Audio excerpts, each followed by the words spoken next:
ان کے لب رنگی کی نچھاور تھی کہ جس نے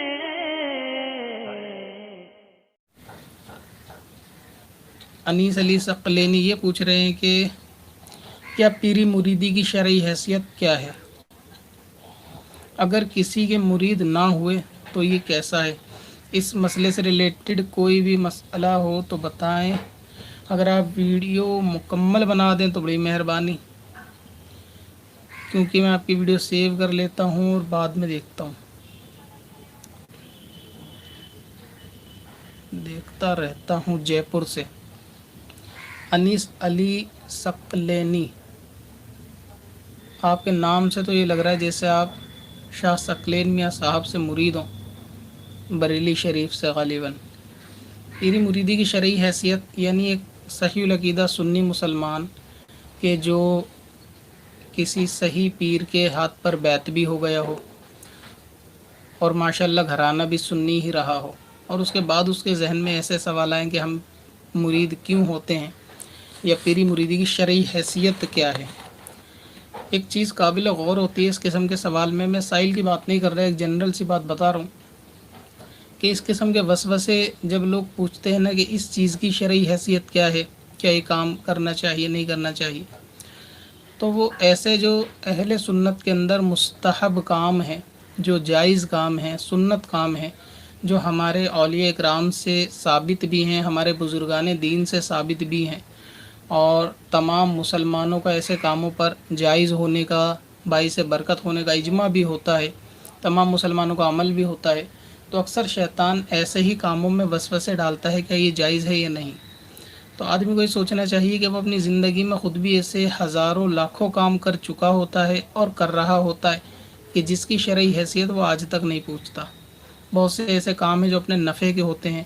لیکن آدمی اس کو کرنے کے لیے اپنی شرعی حیثیت اس کو معلوم نہیں کرتا، یا تو وہ اس کو اپنی عقل سے جائز سمجھ رہا ہوتا ہے، یا پھر یہ کہ اس کو پوچھنے کے وسوسے بھی اس میں نہیں آتے کہ یہ کام جائز ہے یا نہیں۔ لیکن جہاں معاملہ اہل سنت کے معاملات کا آتا ہے،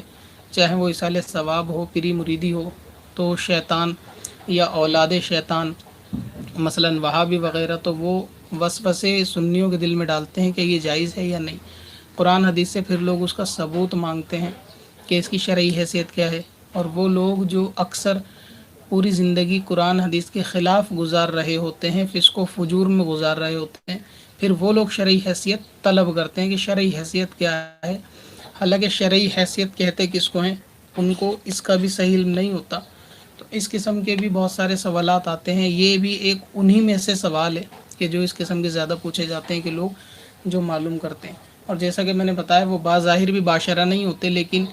مستحب بات کے اندر وہ ضرور اس چیز کے لیے نظر کرتے ہیں کہ یہ اس میں شریعت میں یہ ہے یا نہیں۔ خود بہت سارے کام شریعت کے خلاف کر رہے ہوتے ہیں۔ پیری مریدی ایک مستحب کام ہے، اور آپ نے بتایا کہ نہ ہو تو کیا ہے۔ پیری مریدی اگر آپ کہیں سے مرید نہیں ہوتے تو اس میں آپ پر کوئی گناہ نہیں ہوگا، لیکن بزرگوں کا قول ہے غالباً بایزید رحمۃ اللہ تعالیٰ علیہ کا کہ جس کا کوئی پیر نہیں اس کا پیر شیطان ہوتا ہے۔ تو پیری مریدی کیوں ضروری ہے؟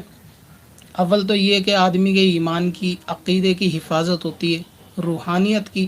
اس کے اندر جو ہے وہ حفاظت ہوتی ہے، اور روحانیت میں اضافہ ہوتا ہے۔ اور جب بندہ کسی سے بیعت ہوتا ہے، یعنی کسی کا مرید بنتا ہے، تو اس کو ایک اعتماد بھی ہوتا ہے اپنے پیر پر، اور بیعت اسی سے لی جاتی ہے کہ جو اللہ تبارک و تعالیٰ کے نزدیک نیک بندہ ہو، تو کل ان کو شفاعت کا موقع ملے گا، اور اللہ تبارک و تعالیٰ نے ان کو طاقت و قوت سے بھی نوازا ہے کہ وہ آپ کی یعنی اپنی دعاؤں سے آپ کی بلاؤں کو، مصیبت کو دور کرتے ہیں، اور بھی بہت سارے جو ہیں فائدے روحانی دین کے اور دنیا کے دونوں ہوتے ہیں۔ تو ایمان اور عقیدے کی حفاظت ہوتی ہے، کیونکہ آج کل نوجوانوں کے اندر عقائد کی زیادہ خرابی ہے، تو وہ اس چیز کو عقل کے ترازو میں زیادہ تولنے کی کوشش کرتے ہیں کہ پیر صاحب کا رتبہ کیا ہے، وہ کیا کریں گے، کیا فائدہ ہوگا، ہونا چاہیے نہیں ہونا چاہیے۔ قرآن مقدس کے اندر سورہ بنی اسرائیل میں غالباً آیت نمبر 31 میں اللہ تبارک و تعالیٰ کا یہ فرمان ہے کہ جس دن ہم تمہیں یعنی ہر جماعت کو اس کے امام کے ساتھ بلائیں گے بروز قیامت، इस आयत के तहत उलमा इकराम मुफ्ती अहमद यार ख़ान नईमी रहमतुल्लाह ताला अलैह फरमाते हैं कि यहाँ जो है इससे यानी मुराद कि हम हर जमात को उसके इमाम के साथ बुलाएंगे। तो इससे मालूम चलता है कि दुनिया में किसी को अपना इमाम बना लेना चाहिए, अपना पेशवा बना लेना चाहिए, रहबर बना लेना चाहिए, और शरीयत के अंदर तकलीद करके कि किसी के मुकल्लिद होने चाहिए, फिर उनके ही मसाइल पर अमल होना चाहिए, और तरीक़त में बैत करके अपना किसी को रहबर बनाना चाहिए कि अच्छों का हश्र अच्छों के साथ हो, और जो जिससे मोहब्बत करता है उसका अंजाम उसी के साथ होता है। ये हदीस पाक है कि जो शख्स जिससे मोहब्बत करता है उसका हश्र उसी के साथ होगा। तो जब आप पीरी मुरीदी इख्तियार करते हैं यानी मुरीद बनते हैं तो आपके ईमान की बहुत ज़्यादा हिफाजत हो जाती है, और इसके लिए फ़िक्रमंद भी रहा करें ईमान के लिए। तो इस तरीके से आप किसी भी कामिल पीर के हाथ पर जो है वो बैत कर सकते हैं। अब रहा ये कि ये क्यों होना चाहिए, जायज़ है नाजायज़ है, तो बंदे का इख्तियार है, ना होना चाहे ना हो अपनी मर्ज़ी है, लेकिन मुरीद होने में कोई नुकसान या कोई कराहत भी तो नहीं है कि इसे करने में कोई ऐसी दुश्वारी हो या कोई ऐसी परेशानी हो, कोई जिस्मानी मेहनत की ज़रूरत पड़े, कुछ भी ज़रूरत नहीं है आपको मुरीद होने में, कोई नुकसान नहीं। और अगर सिलसिला कादरिया में बैत होंगे तो ज़ाहिर है कि गौसे आज़म शेख अब्दुल कादिर जीलानी रहमतुल्लाह ताला अलैह के मुरीदों में शामिल होंगे, और गौसे पाक का फरमान है कि मेरा हाथ मेरे मुरीदों पर ऐसा है जैसे ज़मीन पे आसमान। और इसी तरह हुज़ूर गौसे पाक ने फरमाया कि अल्लाह तबारक व तआला ने मुझे एक दफ्तर अता किया, यानी एक ऐसा रजिस्टर दिया कि जो नज़र की देखने तक लंबाई उसकी चौड़ाई है, यानी इतनी दूर तक जहाँ तक नज़र जाए वो इतना बड़ा है, और क़यामत तक मेरे तमाम मुरीदों के उसमें नाम लिखे हुए हैं, और अल्लाह तबारक व तआला ने वो मेरे सिपुर्द कर दिया, यानी उनको मुझे दे दिया उन मुरीदों को। तो गौसे पाक का मकाम बहुत बड़ा है, उनका मर्तबा और रुतबा बहुत बड़ा है। किसी भी सिलसिले में आप मुरीद होंगे तो इंशाअल्लाह ताला गौसे पाक के सिलसिले में जाएंगे,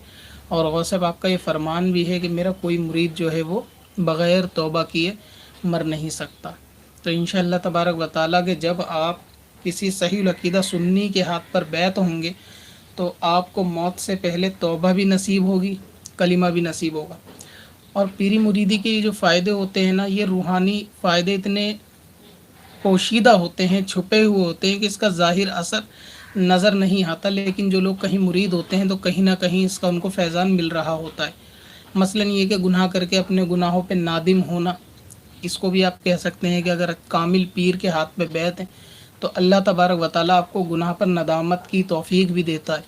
गुनाह से बचने की तौफ़ीक भी देता है, अच्छे सही गलत हराम और हलाल की तौफ़ीक भी देता है। इसी तरह अगर आप किसी सही पीर साहब के हाथ पर बैत हैं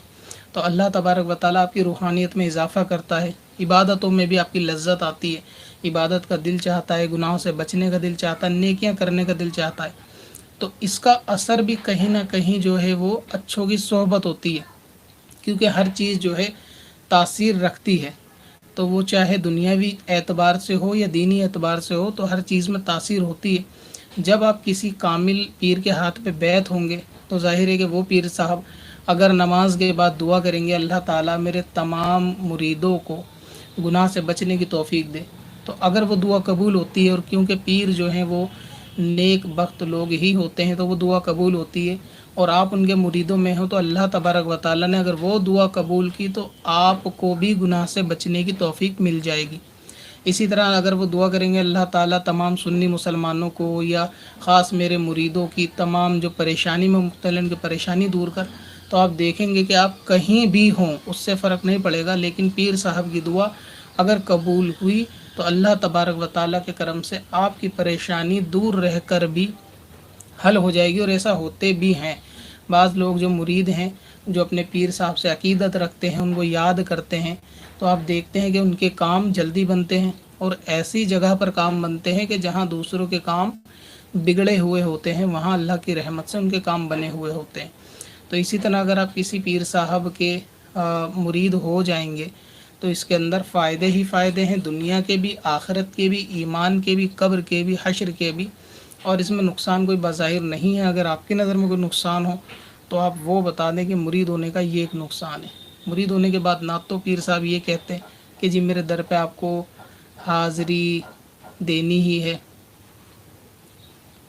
اور نہ تو یہ کہتے کہ آپ کو سلام کرنے ہر ہفتے مہینے آنا ہی ہے، آپ مرید ہو جائیں، بات ختم، سلسلے میں داخل ہو جائیں، انشاءاللہ تعالی تمام بزرگوں کا فیضان آپ کو مل جائے گا،